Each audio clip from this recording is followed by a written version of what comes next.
What's up, everybody?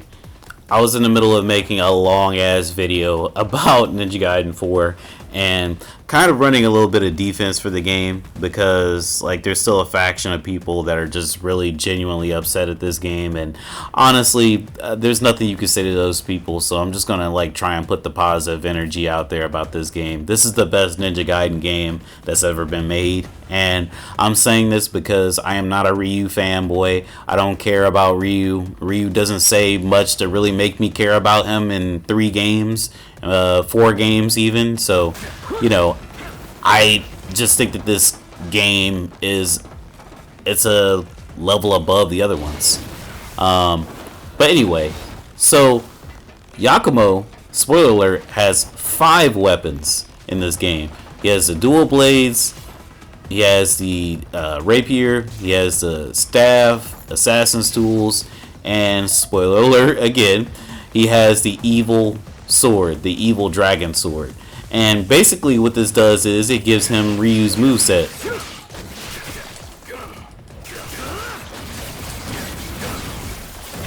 And there you go. And I'm glad that they made it so I don't have to play with Ryu. Even though I would have preferred a different weapon, because I've never really cared for just a singular dragon sword personally. But anyway, I'm here to explain why I think that this game is like one of the greatest action games ever, and you know, not just the greatest Ninja Gaiden game ever.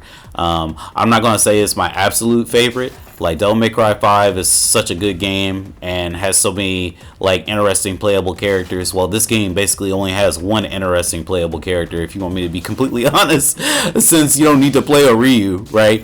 And Ryu has his own unique combos, don't get me wrong. Yakumo always throws 3 ninja stars, right? And Ryu can throw ninja stars individually, so he can throw 1, 2, 3 instead of 1, 2, 3. So, and that puts you in like different combo situations. So he could throw a ninja star and he can do something to cancel his recovery, or at least shorten his recovery to do more things. But he only has one weapon. So, and he has Nimpo, but the Nimpo really isn't really interesting because it's implemented in a way that is convoluted. It uses some of your gauge that you need to break enemies' guards and stuff, and I don't know. I don't really like it.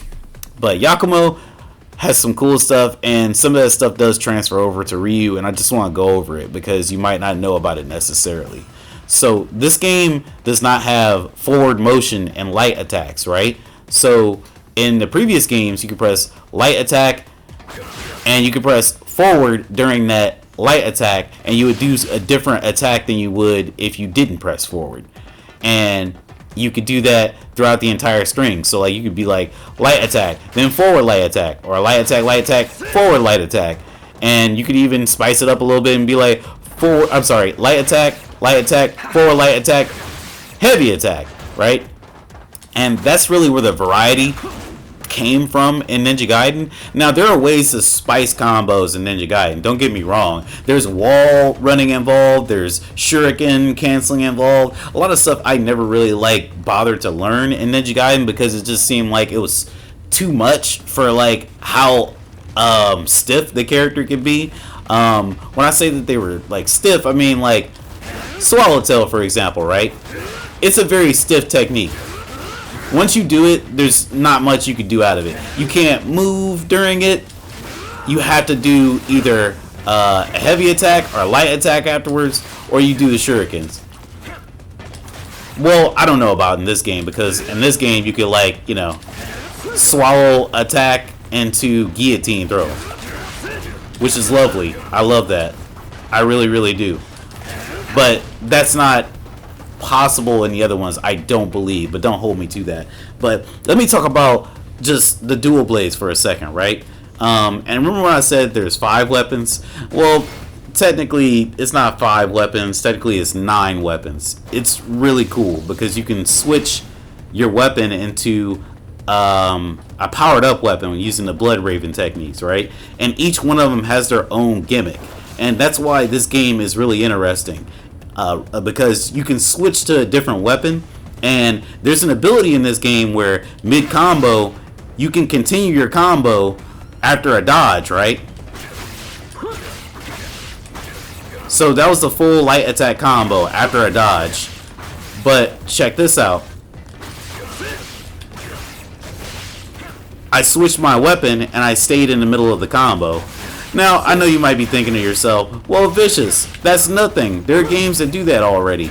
And sure, this could be implemented better, but the fact that they implemented this at all makes it so interesting. Because I could do heavy attack, right? Because 3 of Yakumo's weapons, being the dual katanas, a rapier, and the staff, they have 2 heavy attacks that you could do. And then there's the Assassin's Tools and Evil Dark Dragon Sword, or whatever it's called. You can do 2 heavy attacks and do the 3rd heavy attack with Assassin's Tools or oops, sorry, I'm tripping. Still not used to that. You do the 3rd heavy attack with a Dark Dragon Sword. I'm still not used to using the Dark Dragon Sword. It's a little awkward, so forgive me. But anyway, yeah, that's cool. And you can transfer that even to your Blood Raven techniques. Like, you see how I did a 3-hit combo there? 1, 2.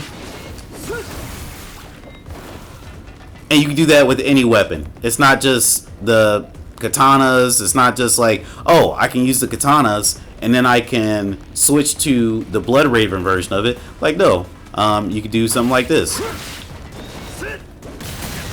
Get the hammer out. Or you can do it in reverse.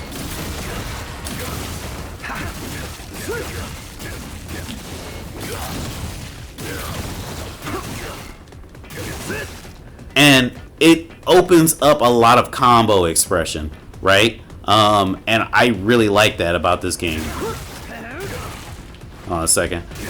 Did they fix this? No, they didn't. There's a little bug there, if you can see that. It missed them entirely.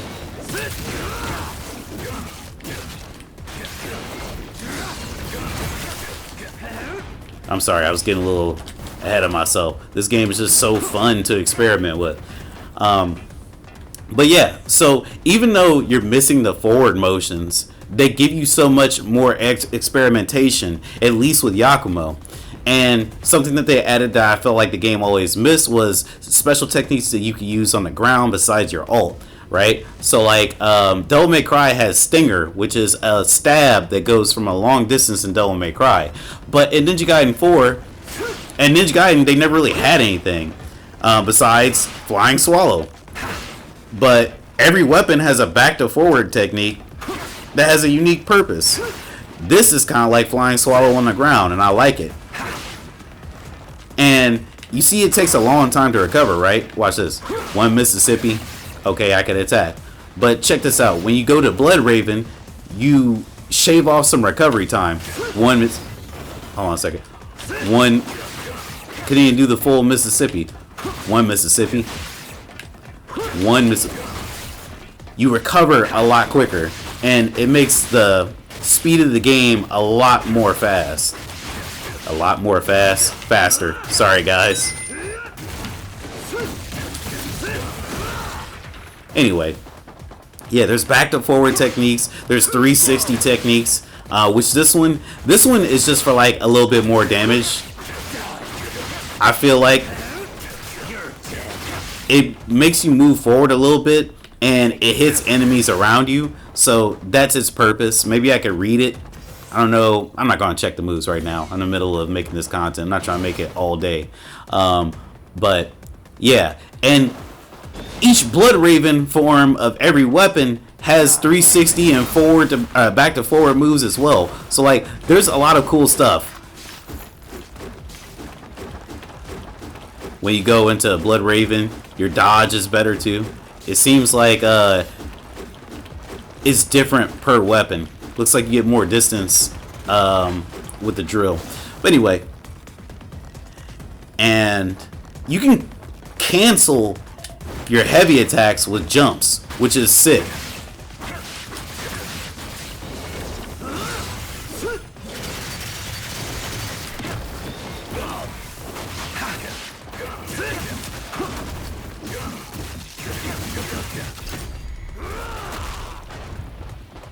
So it has a lot of like, it has a lot of interesting things that I really, really, really dig.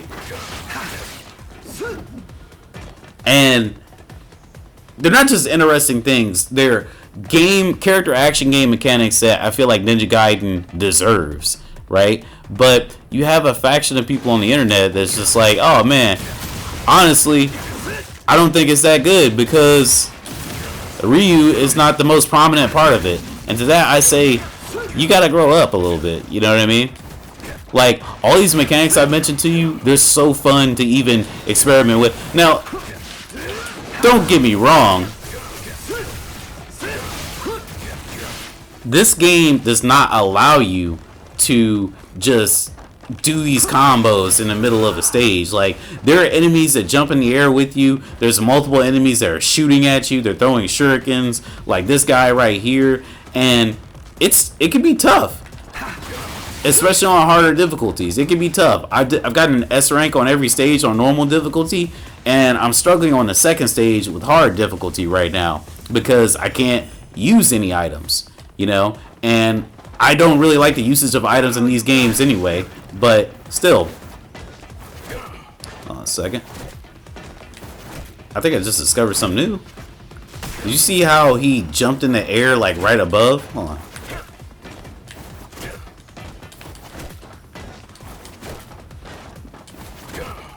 Nah, that has to be some sort of hack. I don't know. Maybe I'll look back in the recording to see what I did. But, anyway. Did I mention you can do flying swallow into a guillotine throw? There's so much stuff that they added in this game to make it like a much more prominent game. Like, Ninja Gaiden 1 through 3, I feel like they were just going through the motions because they didn't really do anything that innovative besides the obliteration techniques. You know? And maybe that's mean, but it's honest. Oh, hold on a second, fam.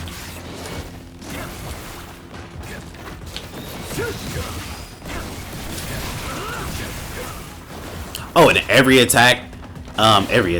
weapon in a Blood Raven form has a different projectile.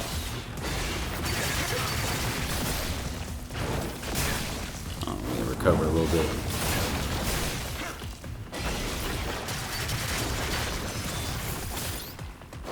Throw a little bomb on the floor. Every Blood Raven technique has a special jump ability.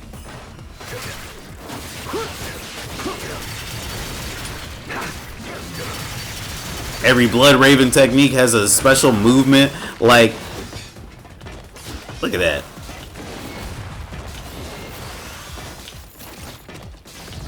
Except for this, because they made this lame like Ryu. Like, this is why I don't even like the Dark Sword, because of that. I like the Dark Sword to continue certain combos like this. Or maybe not like that. Hold on. Sorry, I was getting a little bit excited.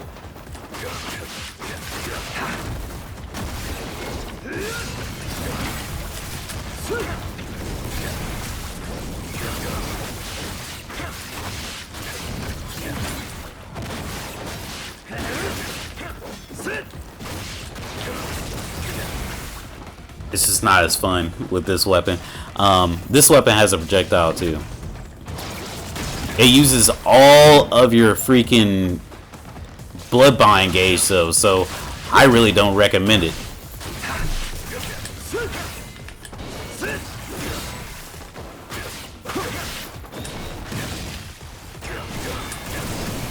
Every weapon has like a Blood Raven technique that a Blood Raven like combo, like 1, 2, 3, 1, 2, 3 with a heavy attack. Each Blood Raven. That's another thing. So every Blood Raven weapon has a different gimmick to it, right? So with the Dual Blaze Blood Raven weapon, which is the Tachi, the sword grows farther. Or longer, I should say. And it basically rounds up a lot of enemies that way. Obviously, the rapier turns into a drill. that it's really good for doing like a pseudo parry. Enemies try to attack and they can't because it's too good, basically. Like, it hits too many times. The hammer increases its damage when you let go of the button at the right time. I think it's the highest damaging weapon, which is funny because I think the staff is the lowest damaging one. And then there's this. When you let go of the weapon, or of the button at the right time on this weapon, you get like different techniques.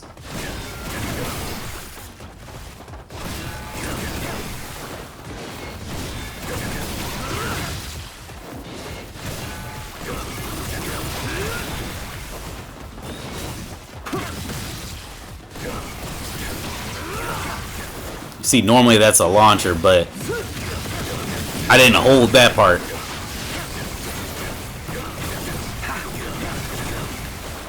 So I guess the staff is a little bit similar, but it's different because... Nah, it's exactly the same. I'm tripping. But I love this game because of the variety that they provide to you that you wouldn't get in Ninja Gaiden normally, is what I'm trying to say. Its mechanics are really well thought up, and I honestly think that this will go down in the history books as like one of the best character action games of all time, if you just look at it for what it is. Now, is the story the best? No. Them giving Yakumo Ryu's weapon is kind of fucked up. Like, why would you even put him in the game? It feels like they did that just to pacify a certain demographic of people, and we know who they are. But anyway, let me know what you think. Do you think that, from what I've showed you so far, that this game has the chops to be one of the greatest? Because honestly, I believe so with all my heart.